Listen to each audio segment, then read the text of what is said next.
C'est les nouvelles idées qui font, moi j'espère, avancer le monde. Et l'innovation, c'est magique, hein. Et ça se passe dans les ateliers, ça se passe en discutant, en trouvant, et on peut faire ci, on peut faire ça. Alors tu peux avoir un succès rapide, est-ce que tu arriveras à le tenir sur le temps? Faut l'espérer. Chacun aussi son rythme. Alors moi, je suis peut-être d'une autre génération, je ne sais pas. Oui, probablement où j'ai pris le temps. Avant tout, ce qui est important, c'est de se connaître soi-même, puisque c'est ça qui va se refléter dans tes projets.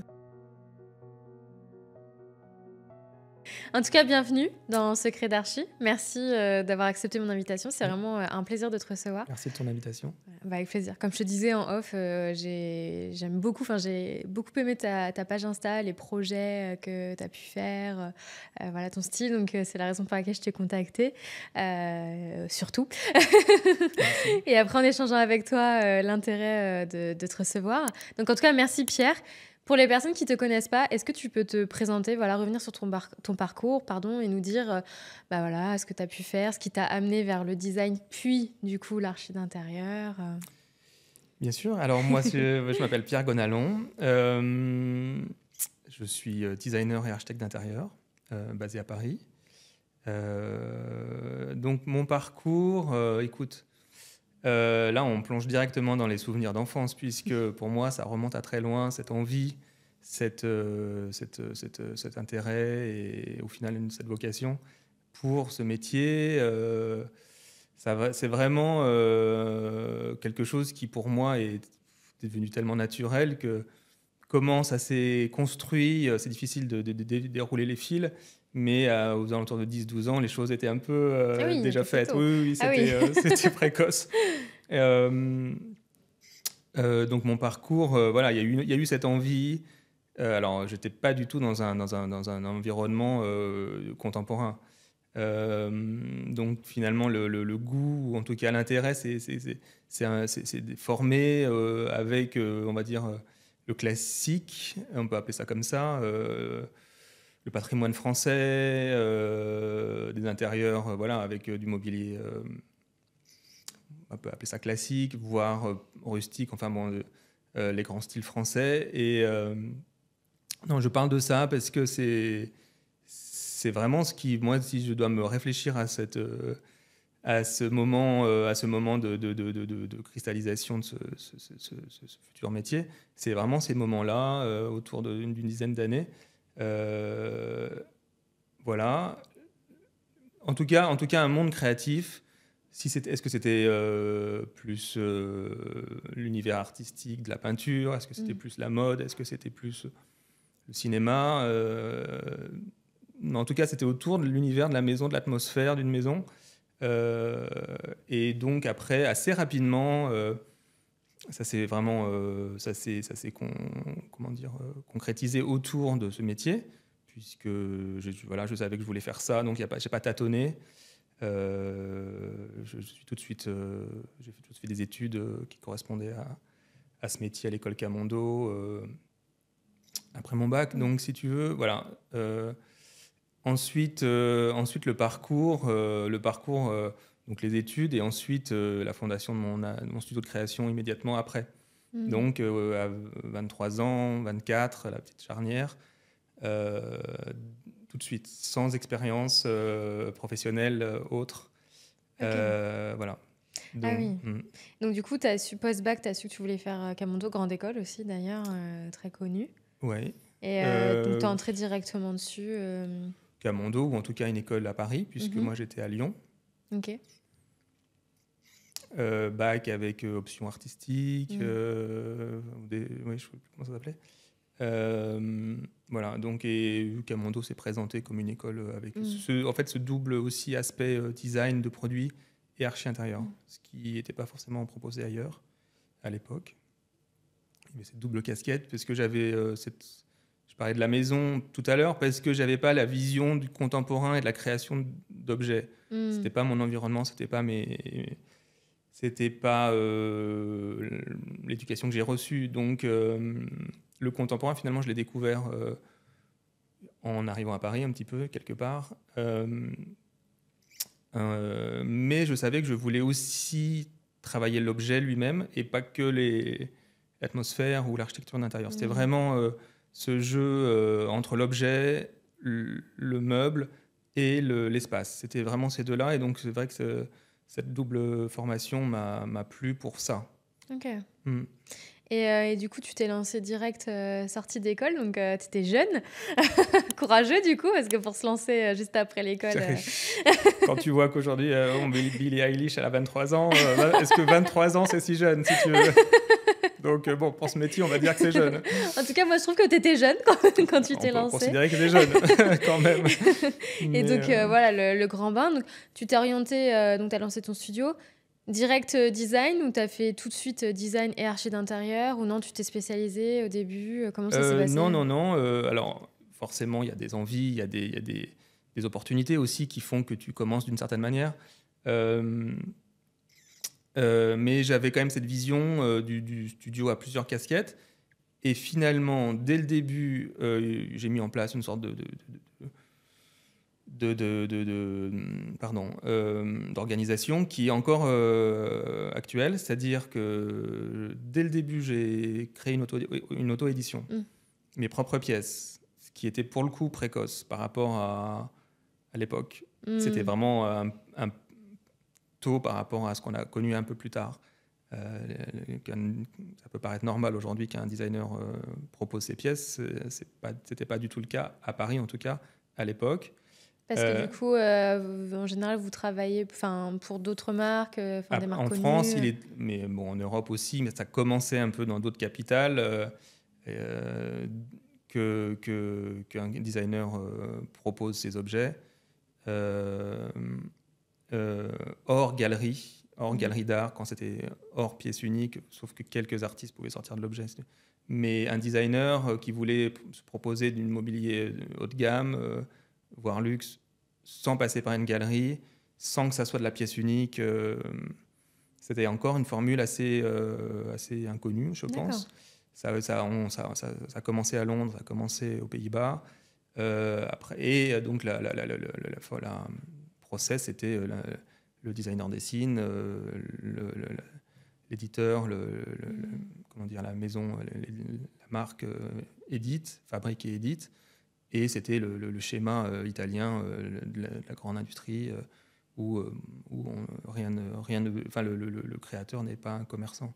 Donc pour revenir, moi j'avais tout de suite cette envie, l'idée de dessiner pour des marques ou des maisons, donc, comme malgré tout, mais avec une certaine indépendance, avec cette capacité à faire des choix, et pas un passage obligé par l'édition, et l'espace. Et l'espace, que ce soit résidence privée ou l'espace plus événementiel. Donc il y avait déjà cette organisation dans le studio que j'ai encore aujourd'hui. D'accord. Ah oui, donc dès le début, tu as fait les deux, en fait. J'ai fait les deux parce que j'estime que c'est plus ou moins... Enfin, c'est pas le même métier, en même temps ça l'est. En tout cas, c'était ma vision de la création, puisque je faisais cet aller-retour entre l'objet et l'espace. J'en faisais pas je séparais pas les choses, d'autant plus parce que j'avais cette vision... peut-être aussi par mes goûts que j'avais découverts au fil des années de ces grands décorateurs du début du siècle et un peu plus tard des années 30-40, encore plus tard, mais la grande époque, c'était les années 20-30, où ils dessinaient aussi bien les meubles que l'espace. Et ce qui créait une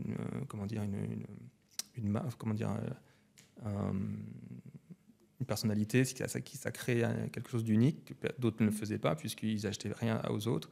Et l'objet, tout, les tapis, les tentures, étaient dessinés par la même personne jusqu'à l'espace. Et ça, c'était peut-être moi ça m'avait formaté une envie de globalité. Parce que toi, aujourd'hui, dans tes projets, tu fais vraiment tout de A à Z? J'essaye. Ok. C'est quoi le projet dans lequel tu as quasiment tout fait? Donc, on peut parler d'un appartement à Venise où on m'a vraiment laissé les cartes blanches pour tout dessiner. Ouais. Okay. Les poignées. Alors, c'était en étage, donc il y avait forcément des contraintes de poids. Donc, Et ce que j'ai pas dessiné, c'était une vraie volonté. C'était parce que je voulais une petite touche rétro. D'accord. C'était pas parce que il y avait des contraintes ni économiques ni. Bon, c'était parce que j'avais envie de ça pour aussi donner un look un peu déjà vécu. Donc c'était vraiment, puisque j'avais cette opportunité de faire ce que je voulais, les têtes de lit, les draps brodés. Ah Ah oui, ouais. oui, non, quand Donc, j'y t'as fait vais, j'y les vais. poignets, les têtes de lit, les draps, Les les draps brodés, j'ai dessiné tapis. les motifs, les Ok. tapis, Le le mobilier. mobilier, les étagères. Ok. Voilà, quand le vintage intervenait, c'est parce que j'avais envie d'une vie Hmm. déjà un peu vécue. J'avais envie de ramener autre chose. Voilà, c'était Ok. en accord avec la personne, la cliente. Les luminaires étaient dessinés. Ah oui, donc t'as Les fait teintes étaient, beaucoup. les couleurs, les couleurs étaient choisies, enfin étaient fait à ma couleur. Ok. Hmm. Ah oui, donc t'as La vraiment ren- poussé le détail. Enfin, c'est toi qui as fait oui, jusqu'au oui, bout, mais quoi. c'est ce qui m'intéresse dans ce métier, sinon Ouais. ça m'intéresse pas. Je comprends. Disons qu'en tout cas, c'est les choix que j'ai faits. Hmm. C'est les Hmm. choix que j'ai faits, c'est-à-dire que quand je fais de l'espace, idéalement, ça va jusque-là. Et Hmm. la prescription, tout ça ne m'intéresse pas trop. C'est pas mon territoire. Ouais, c'est intéressant. Ouais. Hmm. Et c'est pas trop compliqué d'avoir un projet carte blanche, justement parce que tu te dis, parce que la contrainte stimule vachement la créativité. Oui. Mais du coup, quand t'as pas vraiment de contraintes, à part les contraintes techniques, forcément. Alors, c'est vrai que c'est d'autres manières de Ouais. réfléchir, parce qu'il faut. Les contraintes, c'est passionnant dans un cahier des charges de design. Hmm. Ça c'est quelque chose que j'ai appris à faire et qui fait partie du métier de designer. La contrainte aussi de production, la contrainte de plein de choses, de prix sur le marché. Enfin, donc il y a 1000 contraintes et c'est ce qui conditionne un design et ce qui est passionnant pour arriver à un résultat le mieux possible pour un certain cahier des charges. Euh, pour la version carte blanche, c'est pas non plus un problème, Ok. puisque dans ce cas-là, il faut quand même avoir développé une sorte d'univers personnel, Hmm. j'ai envie de te dire presque un monde intérieur que tu as envie d'exprimer, que la cliente le client, la cliente a perçu de toi, qui lui a parlé, le message quelque part est passé sans mots, puisqu'elle est contactée à travers mes réalisations. Donc il y a quelque chose qui s'est passé Ah oui, elle à est venue à travers toi. esthétique. Hmm. Oui, bien sûr, et quelque chose assez connecté sans beaucoup de paroles. Donc tu es dans une situation de confiance où la personne attend que tu lui crées un environnement. Alors évidemment aussi avec quelques discussions, avec quelques envies, malgré tout. Mais il se trouve que là, c'était quand même particulièrement libre. D'accord. Et pour ça, il faut quand même passé par quelques années de développement d'un univers, d'un monde que tu as envie. Et ça, c'est passé aussi par cette auto-édition. Mes premières années de mobilier, voilà, où j'ai pu développer mes envies. Mais comme je te le disais tout à l'heure, un peu comme j'aurais pu écrire un livre à 23 ans, ou j'aurais pu faire un petit film, ou parce qu'un monde, un monde personnel devait s'exprimer. Bon, il se trouve qu'il s'est exprimé par la décoration, on peut appeler ça j'aime assez le mot, si tu veux, la décoration, l'architecture intérieure, pour moi, c'est un peu tout ça. C'est le monde de la maison, l'univers de la maison. Ouais. J'aime bien d'ailleurs l'univers de la maison. C'est... Voilà. Donc, il faut avoir quand même des choses à dire dans une carte blanche, quand même, Ouais. Et, idéalement. Ouais. et comment tu démarres tes projets, du coup, ces projets comme celui-là, par exemple, où vraiment il émane de toi quasiment du début à la fin, où tu vas jusqu'aux poignées de porte, tête de lit, tapis, les draps. Comment, du coup, tu trouves le concept parce que des fois, c'est vrai que on est contraint quand on design pas notre mobilier ou quand ça s'arrête à purement des armoires, des choses comme ça. Mhm. Enfin, tu vois, le sur-mesure classique qu'on connaît. Euh, on a quand même ce truc où du coup on s'adapte avec ce qu'on va mettre, mais toi c'est pas le cas parce que du coup en fait ce que tu vas mettre dedans, c'est toi qui le fais. Oui. Donc, comment ça se passe comment tu accouches de ce concept un peu? Comment tu le trouves? Il y a un mystère derrière tout ça. Comment je le trouve? Eh bien, ça passe peut-être par un scénario que je m'invente, par mes envies, j'ai envie de te dire presque par mes fantasmes décoratifs. mais voilà, une espèce en fait, c'est même... je lie beaucoup mon métier à ma vie. Ok. En tout cas, c'est comme ça que j'ai évolué, puisque, comme je te le disais, c'est venu très tôt, donc c'est moi, en fait, tout ça. Il n'y a pas moi et un métier et moi une activité professionnelle. Tout ça, c'est une sorte de choses qui se déroulent comme ça et qui est une aventure à vie, quelque part. C'est comme ça que j'ai envisagé ce métier. Donc, c'est plus un métier, c'est... On va pas appeler ça une vocation, mais c'est pas ça. Oui, c'est un sacerdoce. On verra à quel point ça m'habite, mais quelque part, parce qu'il faut quand même aussi avoir des soupapes un peu de décompression. Ouais. C'est quand même un monde particulier. C'est quand même un monde un peu à part, la décoration. C'est pas une réalité. Enfin, c'est de temps en temps. Ce sont des niches. On parle de luxe, on parle d'exception, on ne parle pas de quotidien. Parce que j'ai très tôt compris, enfin en tout cas oui, compris après quelques années, mais ces intuitions de départ, d'enfance presque,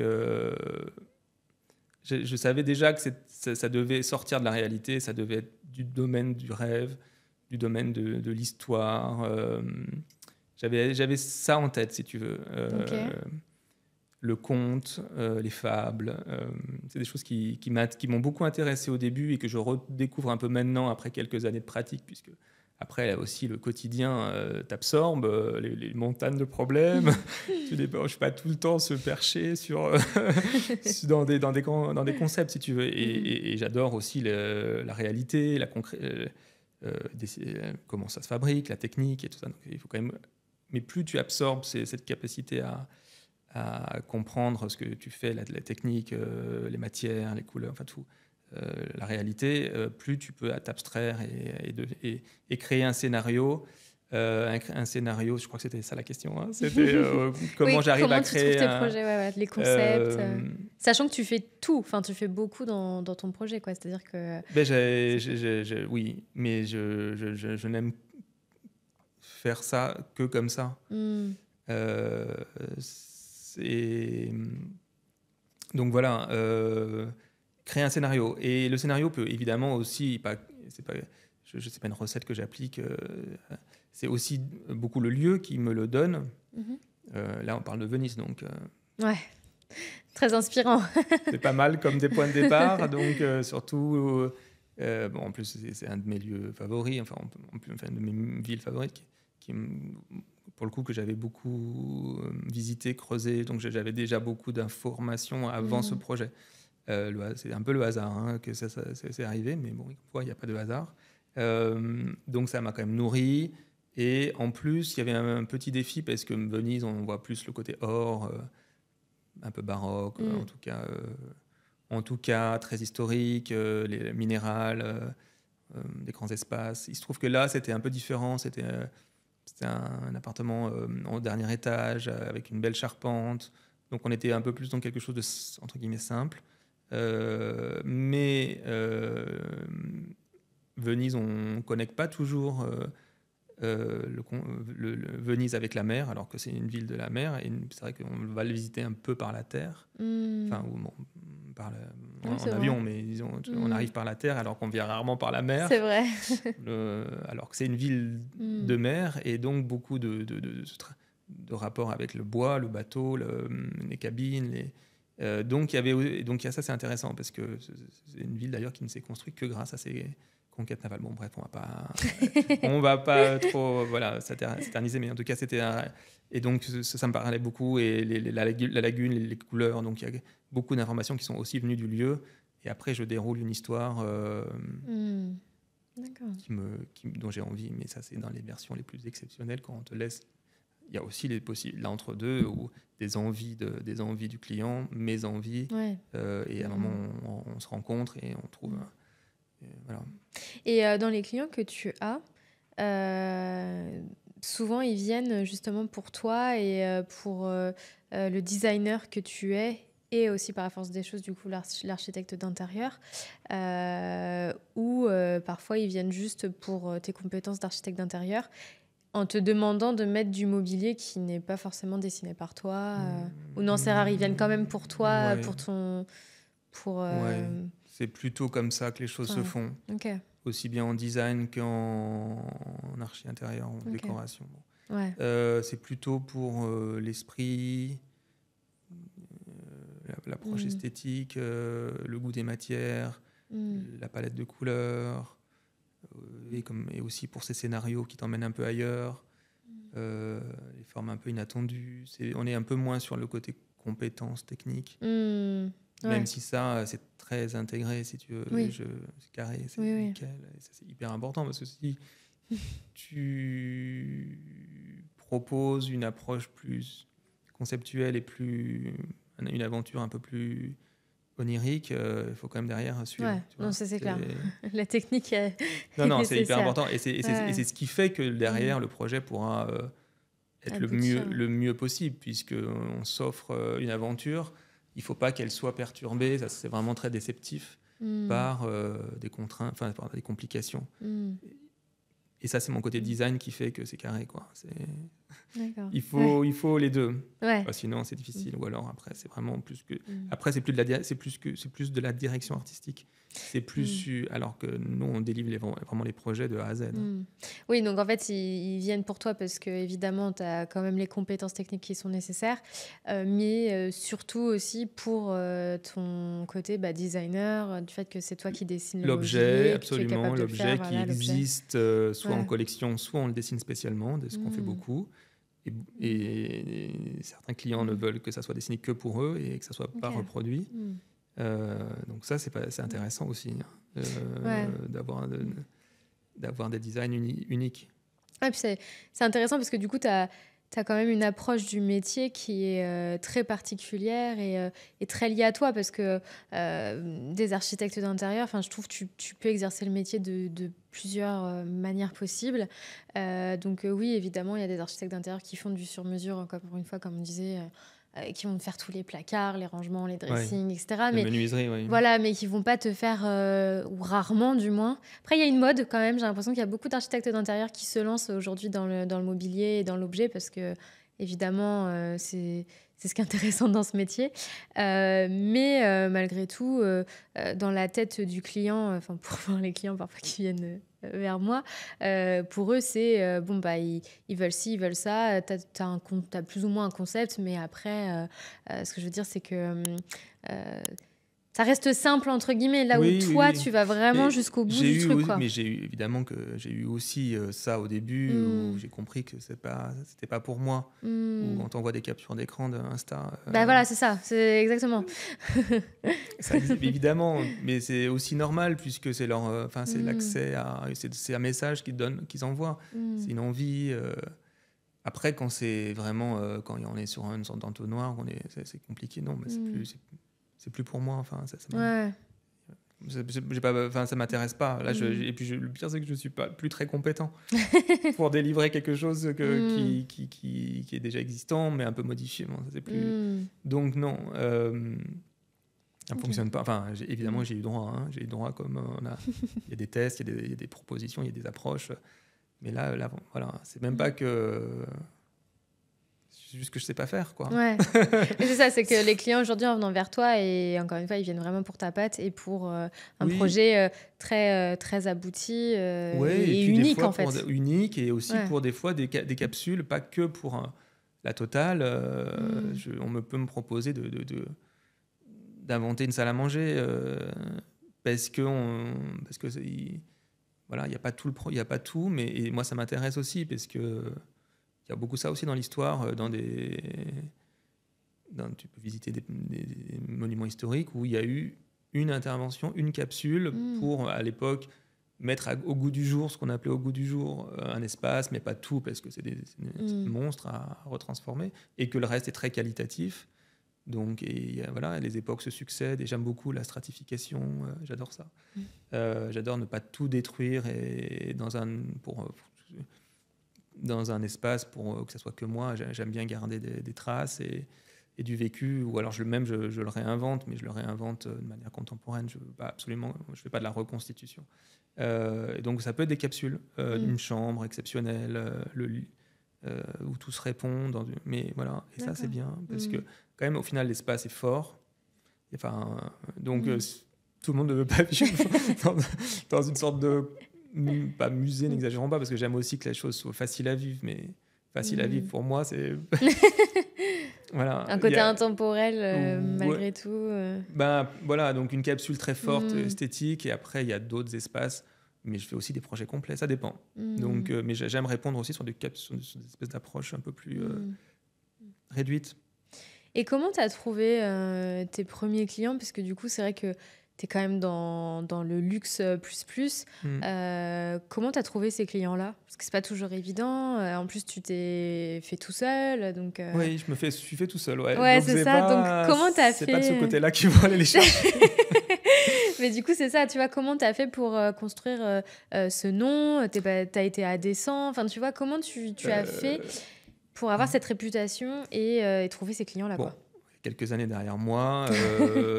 Et comme j'ai commencé par le design quelque part, j'ai quand même mes premières années, ça a été beaucoup de design, donc toujours pour moi, qui m'ont permis de développer une sorte d'esthétique personnelle. Et donc j'ai fait aussi, alors pour le coup je dévie un petit peu, mais pour dire que c'est pas arrivé tout de suite, puisque j'ai eu énormément d'expérience en design industriel, lunettes, montres, parfums, spiritueux.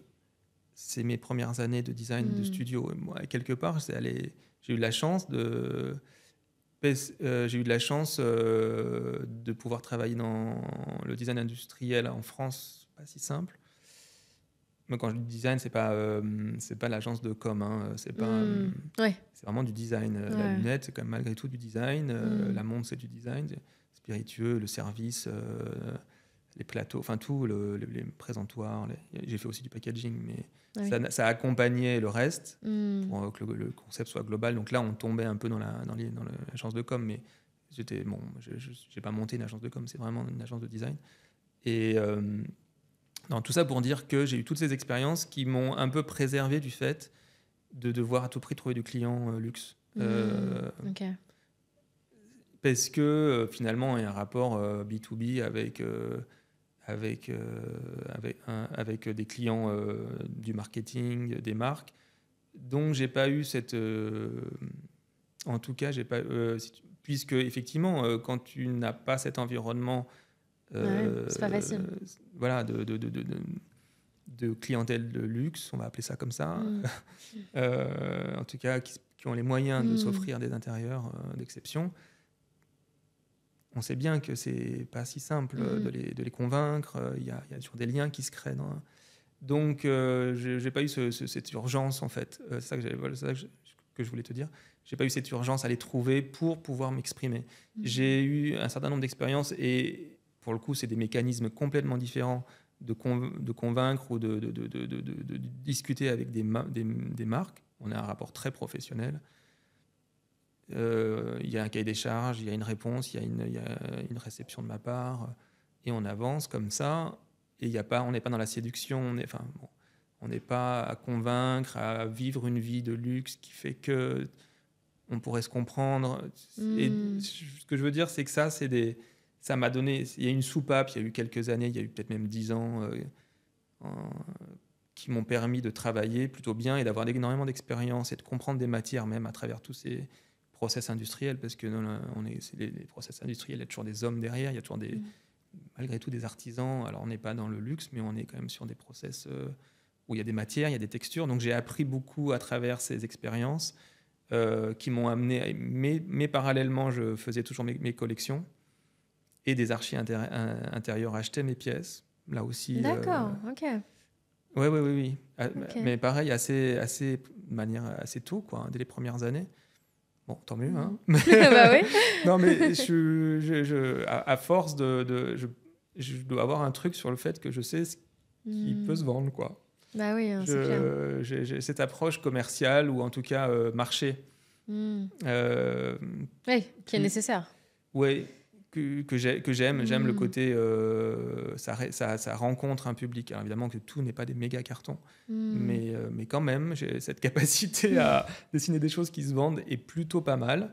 Donc bon, bah ok, tant mieux, je prends. Hein. Ouais, bah ouais, c'est clair. Et ce qui permet aussi de tenir financièrement Mmh. des années d'agence, puisque quand on se lance dans ce métier, on a une vie devant soi quand même. Hein. Bah Donc il ouais. faut quand même, c'est pas 3 ans de succès, c'est pas 5 ans. Enfin, dans l'idéal, c'est une vie.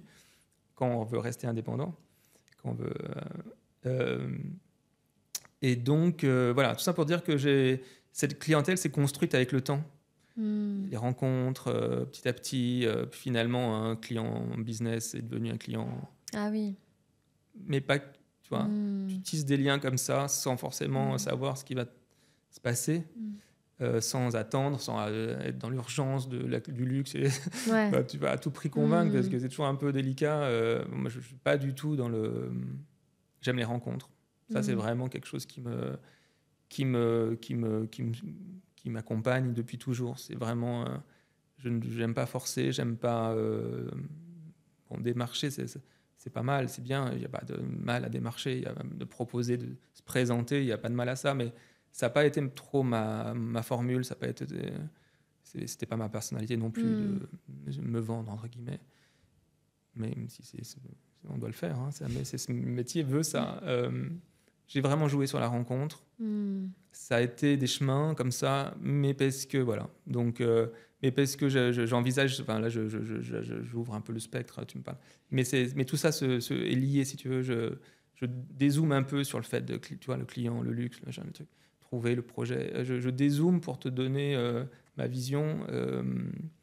Je vois ça vraiment comme une aventure. Enfin, donc tout De peut. patience. Alors, évidemment que la patience fait partie, la patience, l'enthousiasme, l'intuition, tout.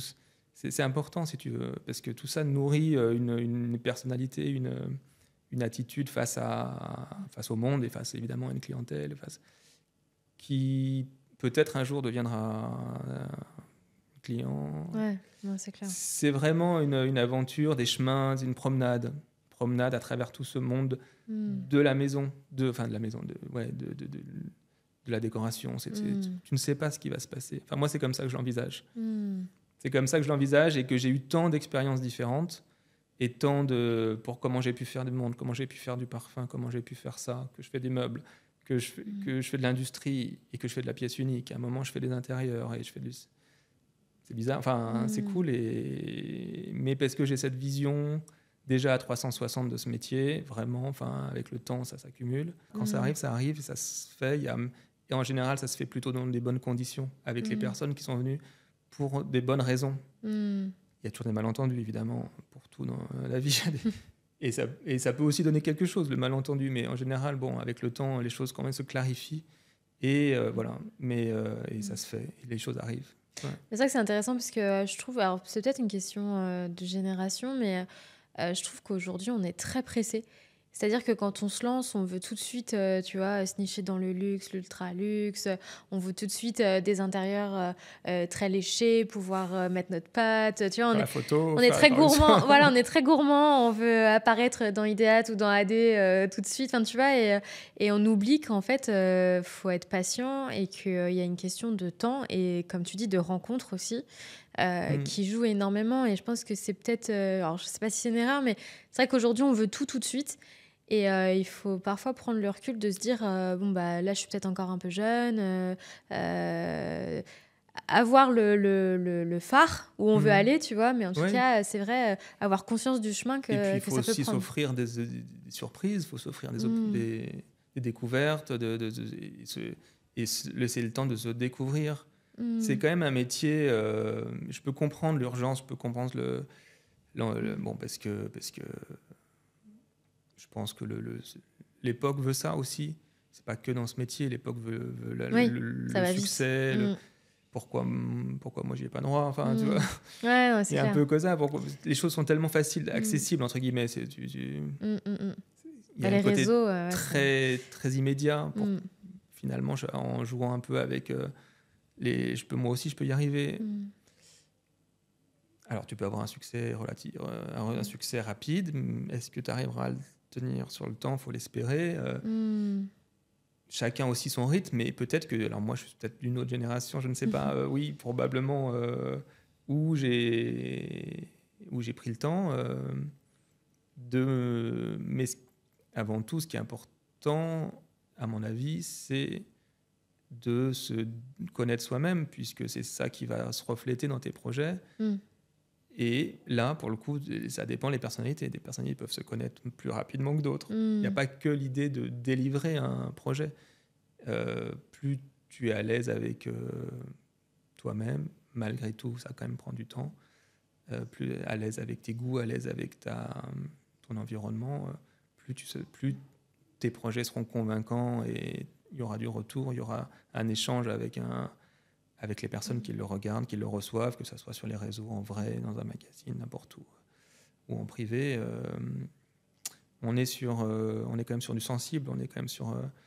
Il y a des choses il y a des rapports qui se créent sans parler, et donc ça peut être plus ou moins rapide.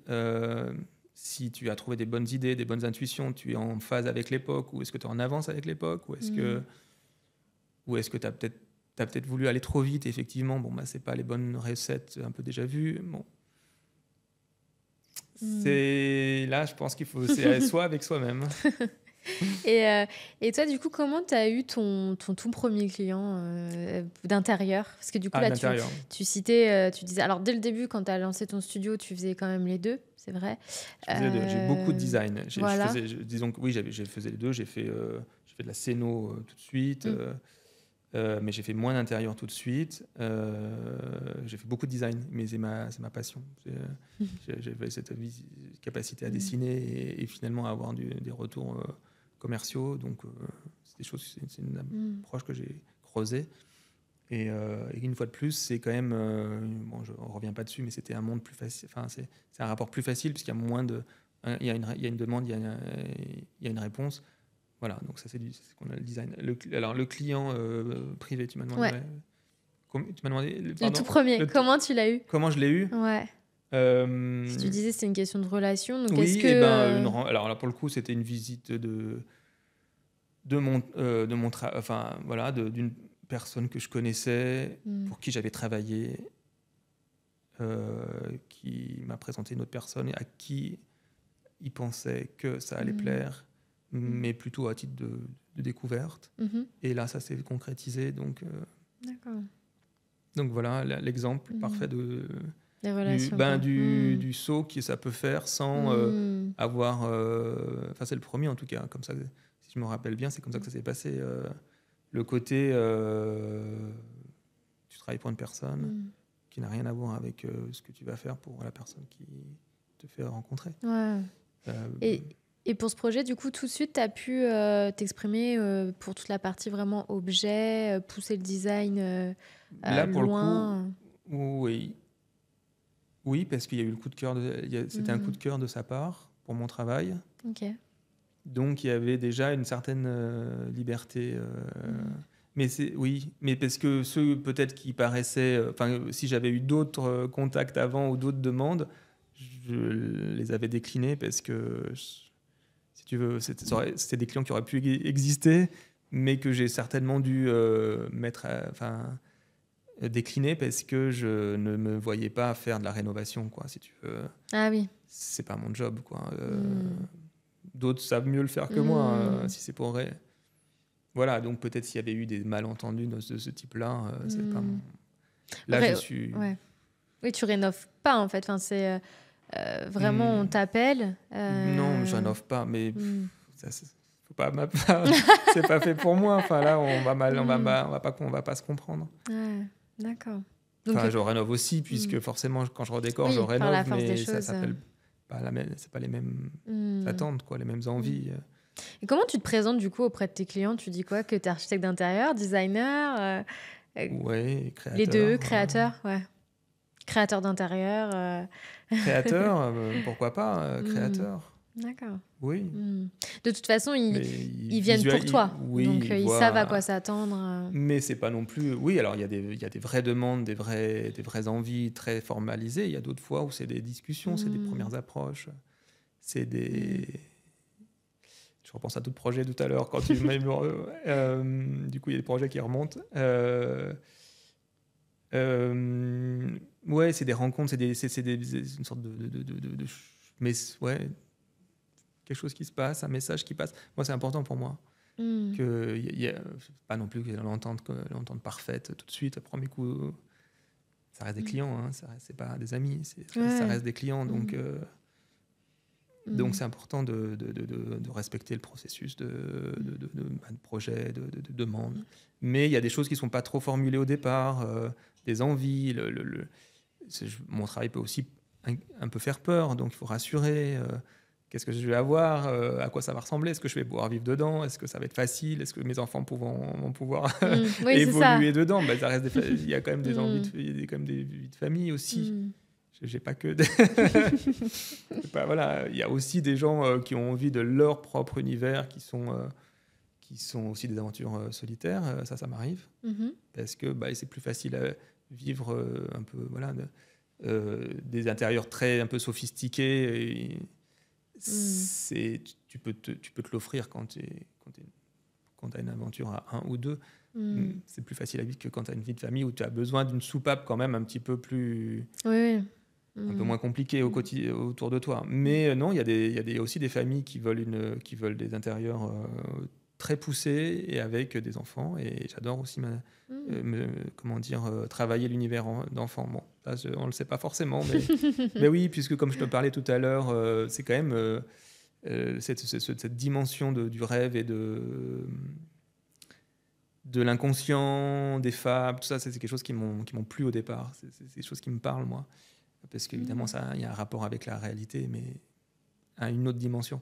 Et donc, dès qu'il y a un univers d'enfance, parce que dans mon mobilier, il y a aussi ça, il y a aussi cette dimension enfantine. Et ça, j'aime bien faire les espaces pour Hmm. enfants, de jeux.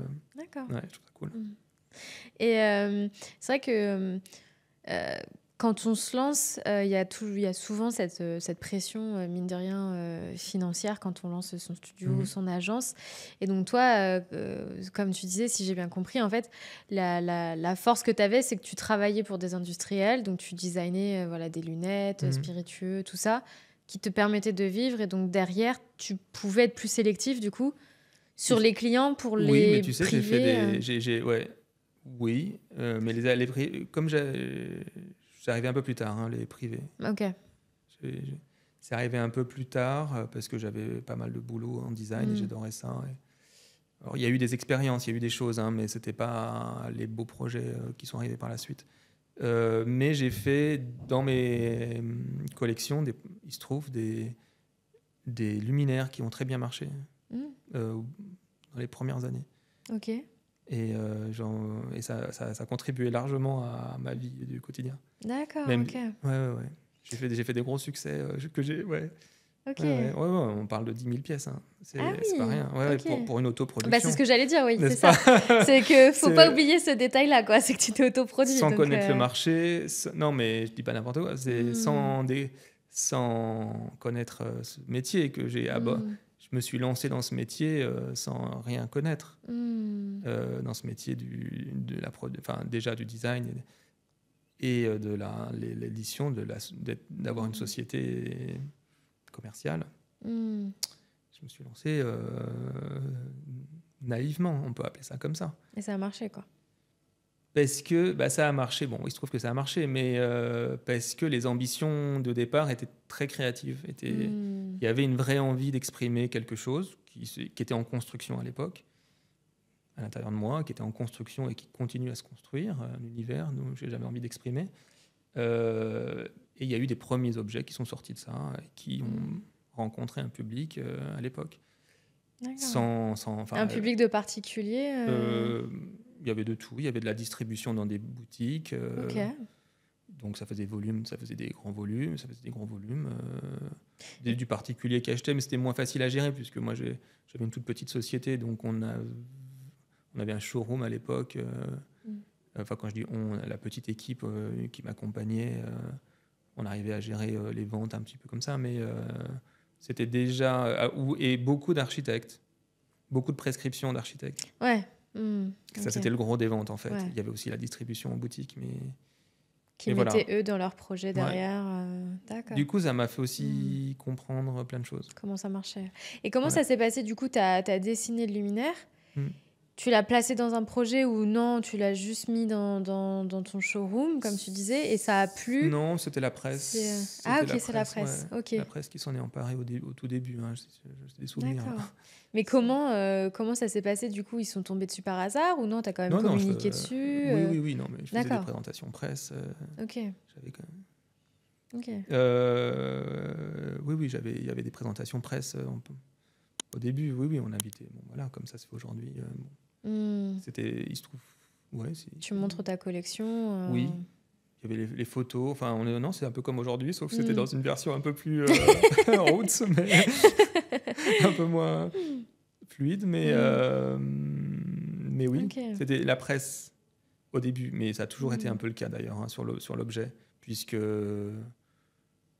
mes produits étaient pas toujours, enfin, c'était pas disponible partout. C'était quelques showrooms. Mm. Et sinon, chez nous, pour la prescription, uniquement chez nous, on n'avait pas Oui. d'agent. On n'avait pas d'agent dans les autres pays. Enfin, il y a peut-être, voilà. Mais la presse, ça D'accord, remontait, ok. ça remontait, Ah ça, ouais, donc c'est ça ce qui a remontait. fait un carton, ce qui t'a Ouais. permis. Mais ça a toujours été. Mais à ces niveaux-là, Mm. c'était vraiment les débuts. Enfin, c'était un peu les miracles du début. Enfin, c'est quand tu as une idée qui rencontre Mm. l'époque, il y avait moins de choses sur le marché aussi à l'époque. Mm. Il y avait moins de propositions. Mais D'accord. Et comment tu as fait pour t'auto-éditer? Parce que du coup, dès que tu es sorti d'école, tu as lancé ton studio et tu t'es... Comment ça se passe du coup quand tu t'édites toi-même? euh, Bonne question. C'est non, quoi? non, C'est tu non. dessines et puis après tu cherches C'est de... l'artisan qui va te le... Enfin, tu vois, Oui, comment... ben il y a plusieurs options. Il y a plusieurs... parce que j'ai plusieurs manières de créer. Ok. Ce qui crée un petit peu l'éclectisme que je revendique. Mhm.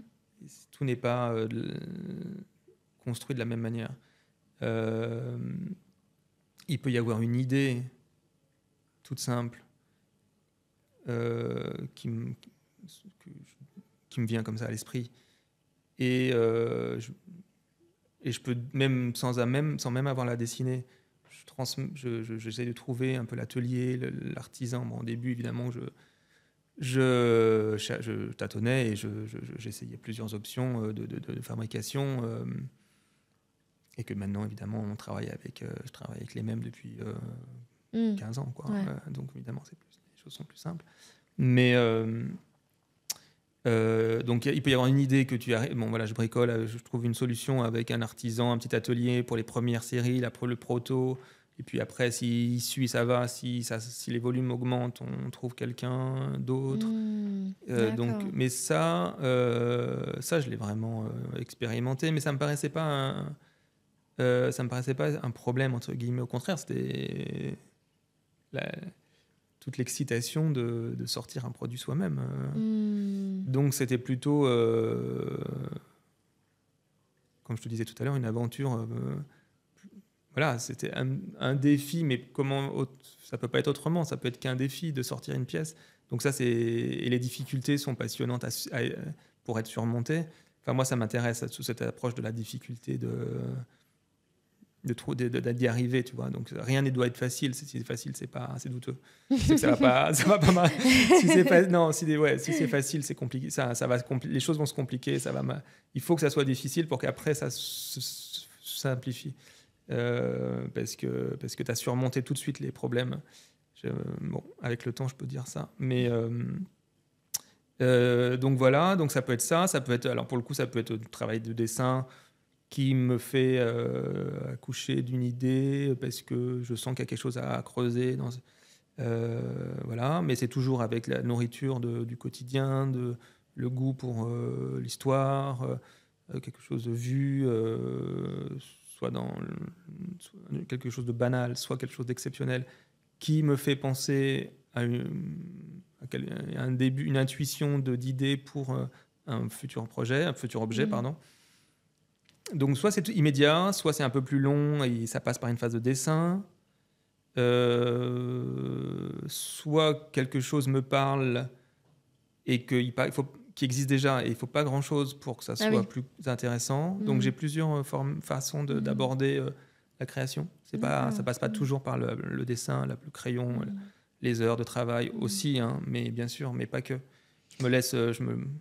Je laisse l'univers me parler.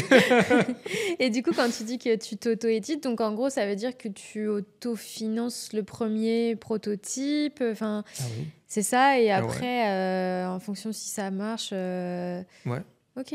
Oui, ça a toujours été comme ça. Et avec zéro au départ. Hein. Ah ouais. C'est impressionnant.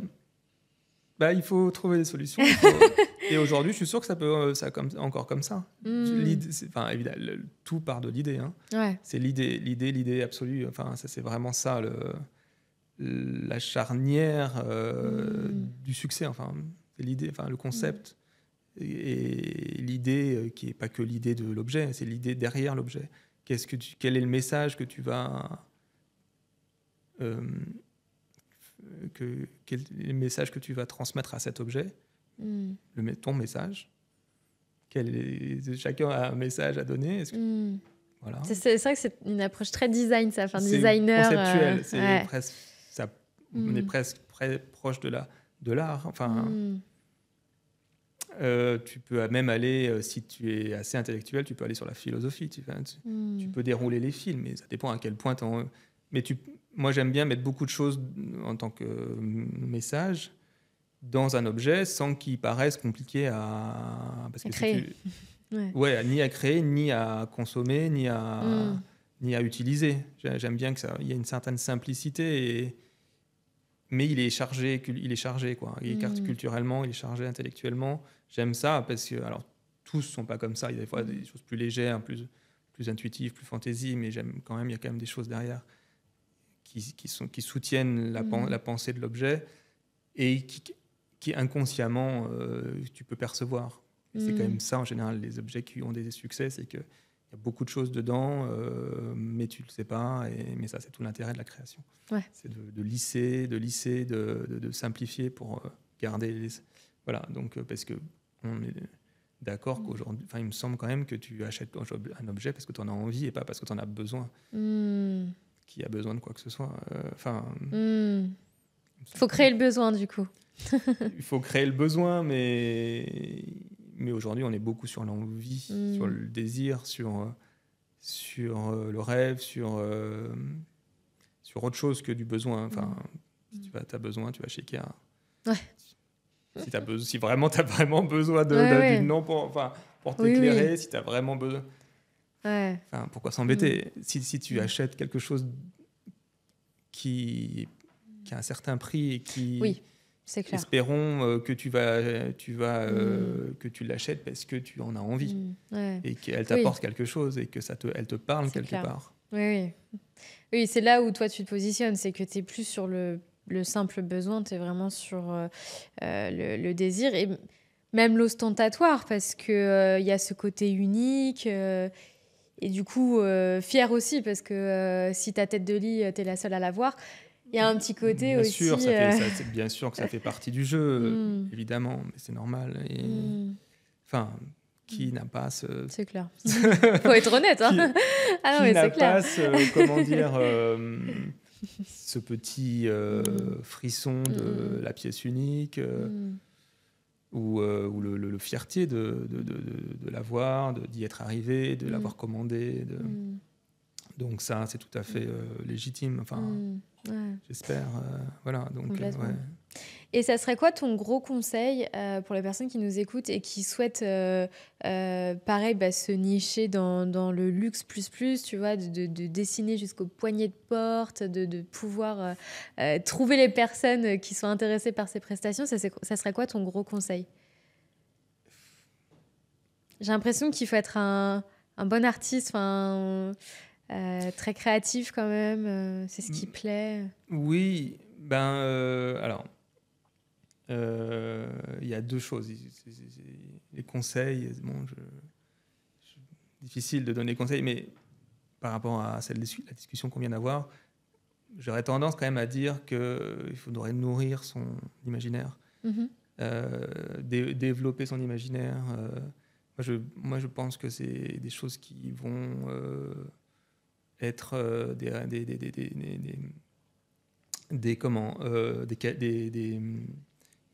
au-delà des qualités, mais des choses qui seront très recherchées à l'avenir, des imaginaires très forts. Enfin, c'est vraiment ce qui fait changer, qui fait bouger les lignes, qui déplace les limites, les imaginaires créatifs.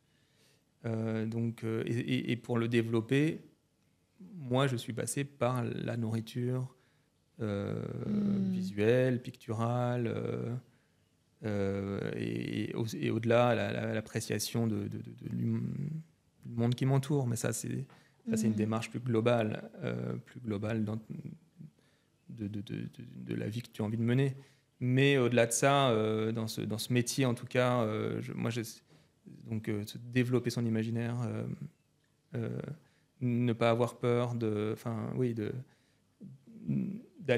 loin, de dépasser les limites, de ne pas s'arrêter à ce que les gens attendent ou de ce que tu crois que les gens attendent. En regardant les réseaux, par exemple, de ce que tu penses que de ce qui serait l'attitude à avoir aujourd'hui en tant que créateur parce que tu as vu des choses. J'aime ça. Enfin,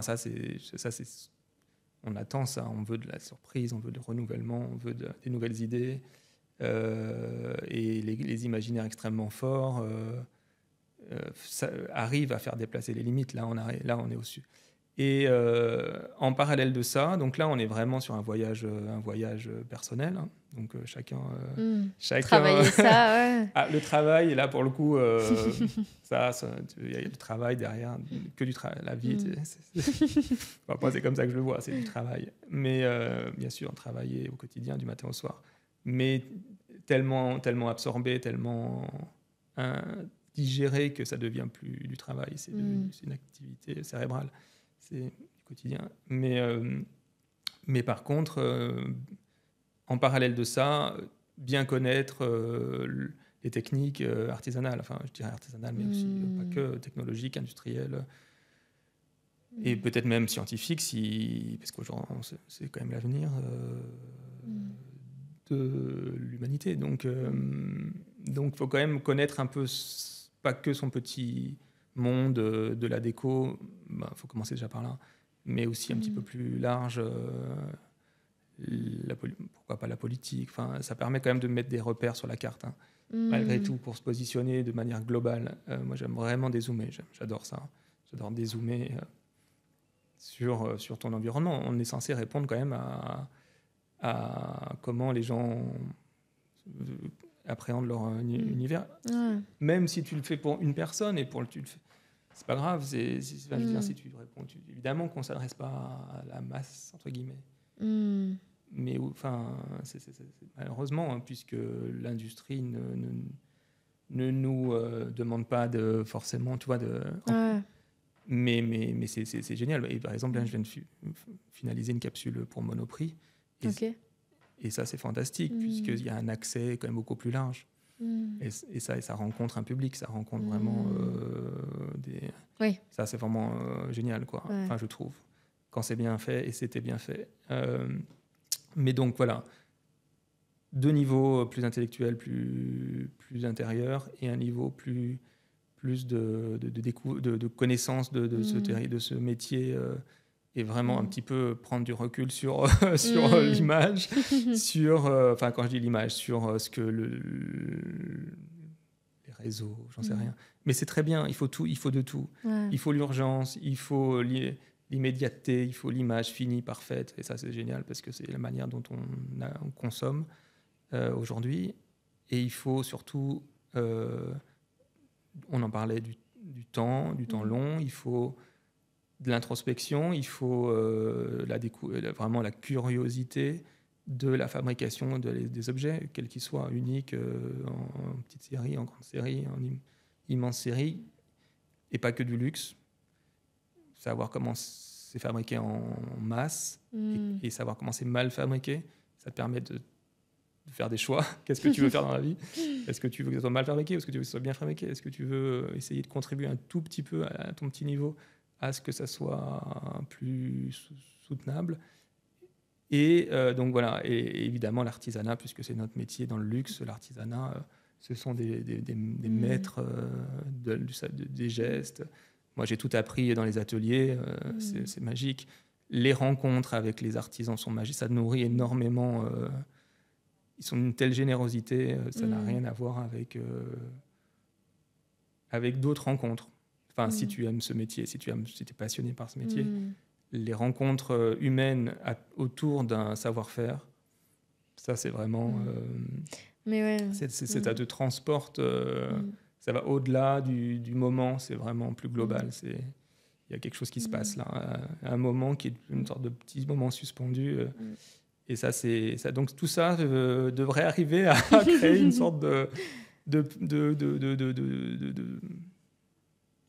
d'état d'esprit. J'aime beaucoup l'idée d'état d'esprit créatif. Mais c'est vrai que les artisans d'art, je pense que c'est nécessaire. Encore une fois, c'est la façon dont tu veux exercer ton métier de décorateur ou d'architecte d'intérieur, mais je trouve que c'est des métiers qui sont, comme tu dis, il faut les connaître. Et j'ai l'impression que c'est grâce à ça que tu vas sortir ton épingle du jeu, où tu vas pouvoir être plus unique. Enfin, tu vois, en connaissant leur métier, tu vas savoir ce que tu peux faire en fait. Plus on connaît les gestes, plus on connaît les savoir-faire, plus on connaît les matières, plus tu fouilles pour découvrir dans chaque métier ce qui n'a pas encore été exploité, ce qu'ils ont mis un peu de côté parce que c'est pas le moment. Plus tu regardes ce qu'ils ont essayé de faire, plus tu leur poses des questions, plus tu creuses et que tu ressuscites des gestes ou des techniques qu'ils avaient un peu oubliées, plus tu seras singulier. Ouais, c'est ça. Et plus tu connectes ça avec tes envies. Voilà, plus connecte ça au message que tu as envie de faire. Mais tout se nourrit de tout. C'est une sorte de fusion de tout ça. Toi, le reste, la rencontre. Mais oui, bien sûr, il faut absolument absorber les informations qui sont ravis de te donner, qui n'attendent que ça. Ça, c'est clair. Pour transformer leur métier pour le futur. Puisque tout se transforme tout le temps. Tu as l'impression que les choses sont figées, que c'est des métiers ancestraux, traditionnels, mais tout se transforme. Les générations se succèdent, les gestes se succèdent. Il faut observer, il faut passer beaucoup de temps en atelier. Ah, mais c'est vrai. Et je trouve que c'est ce qui va vraiment, comme tu dis, distinguer et être singulier. Et en fait, j'ai l'impression, en tout cas, que c'est ce qui ouvre aussi les portes, du coup, d'un monde encore plus grand, tu vois, du coup, de personnes qui ont beaucoup plus de moyens. Enfin, tu vois, tu sors de ce côté aussi plus masse dont tu parles, parce que c'est si singulier, en fait. Et si tu l'intègres à tes projets, bah forcément, tes projets sont plus singuliers. Mais il ne faut pas, voilà... moi, je ne catégorise pas le luxe. Enfin, évidemment que certains métiers traditionnels d'artisanat ont une valeur qui est incompressible. Mais je ne mets pas ça au sommet de la pyramide. Tous les niveaux m'intéressent. Et un process industriel peut nourrir une création unique. Parce que tu l'as observé, que tu as trouvé que c'était intéressant, qu'à un moment du process industriel, il y a ça qui peut être extrait, que c'est pas inintéressant. Et pareil mais ça c'est comme ça que les choses se font. Quand un produit est nouveau, innovant, l'innovation évidemment passionne. Bon là on parle beaucoup de tradition, de savoir-faire, d'artisanat, mais l'innovation, normalement l'innovation c'est quand même ce qui fait avancer les choses, avancer le design. Et le design, enfin la création doit être tout le temps en mouvement. Tu peux pas répéter éternellement les mêmes choses. Tu vas pas refaire les mêmes intérieurs. Tu vas pas refaire les mêmes. Enfin, si tu as un peu une ambition créative, un peu l'objectif c'est d'avancer, c'est de pousser, repousser les limites, extraire de toi des nouvelles idées, extraire de ce que tu vois des choses qui pourraient ressembler à de la nouveauté. Donc moi, je vois les choses comme ça. Hein. Et la création, c'est quand même c'est les nouvelles idées qui font, moi j'espère, avancer le monde. On ne peut pas rester figé sur une recette.